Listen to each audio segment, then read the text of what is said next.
On connaît le génie de Peter Bruegel pour peindre la neige et cette vie paysanne qui s'obstine malgré les aléas du climat. Mais il a aussi posé les bases d'une représentation de l'été dans la peinture avec une opulence des couleurs qui répond à celle des moissons.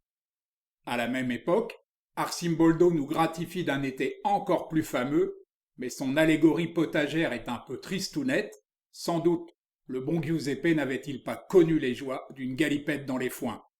50 ans auparavant, l'immense Joachim Patenier avait montré des velléités de peindre l'été, ses fuites en Égypte s'apparentant à d'aimables parties de campagne avec panier pique-nique en osier. Le paysage baroque est encore une fois dominé par Jacob van Ruysdael, bien que ses étés soient le plus souvent menacés par l'orage. On y vérifie que ce génie fut un précurseur très avancé du romantisme. Si Rembrandt a laissé peu de paysages, il s'y montre le seul rival potentiel de Ruysdael, avec des étés plus inquiets que paisibles et une menace diffuse qui nous dit quel paysagiste il aurait été. Délaissant ses marines, qu'il vend jusqu'en Russie à la Grande Catherine, Joseph Vernet situe son été dans une campagne d'Italie qui a tout de l'Arcadie. L'on s'attend à chaque instant à en voir surgir le dieu Pan. Fidèle à son goût immodéré pour les ruines, Hubert Robert place une fontaine en pleine campagne romaine destinée à désaltérer le faucheur assoiffé. On n'y croit guère, mais son été à lui nous fait rêver. Pour Pierre-Henri de Valenciennes, l'été fut surtout l'occasion de sortir dans la nature pour faire, sur le motif et bien avant les impressionnistes, des études de nuages qui annoncent Constable, mais nous y reviendrons.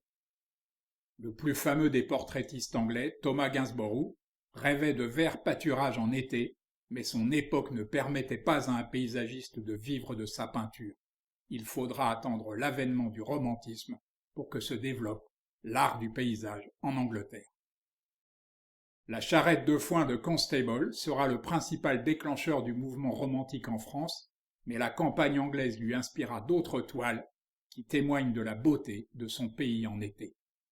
Avant de généraliser les gris perlés et les atmosphères vaporeuses qui feront sa gloire, Camille Corot prolonge son été romain avec une sincérité devant la nature qui ouvrira la voie aux impressionnistes.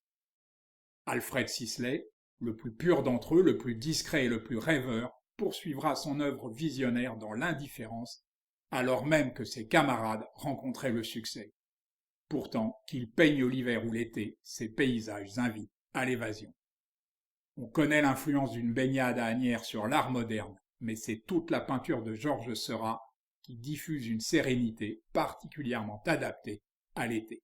Clarté, fraîcheur et transparence, il a parfaitement retenu la leçon de Sisley et Monet.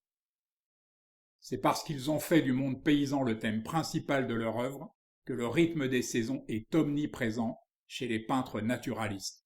Mais tandis qu'un Julien Dupré nous montre l'épuisant labeur des femmes et des hommes en été, un Léon l'Ermite ou un Jules Breton privilégient la méridienne, ce repos que les paysans s'octroyaient à midi, après être sortis du lit bien avant le lever du jour. Pour le monde paysan, l'été sera toujours la plus belle et la plus pénible des saisons. La bohémienne en été de Renoir sera son dernier tableau d'atelier. Entraîné au jardin par cette Esmeralda qui sera le modèle d'une vingtaine de toiles, Auguste ne peindra plus que sur le motif. Après son installation à Giverny, Claude Monet peint une femme à l'ombrelle sans visage, éblouissante de luminosité. Le sud aux étés d'une lumière implacable l'appelle, il en ramènera une dizaine de toiles enfiévrées. Mais il y a un artiste dont toute la peinture transpire l'été, et c'est un inconnu ou presque. Avec ses corps alanguis au ton brûlant, le Dromois Maurice Savin a retrouvé une exubérance, une opulence et une truculence, tout proche de Bruegel.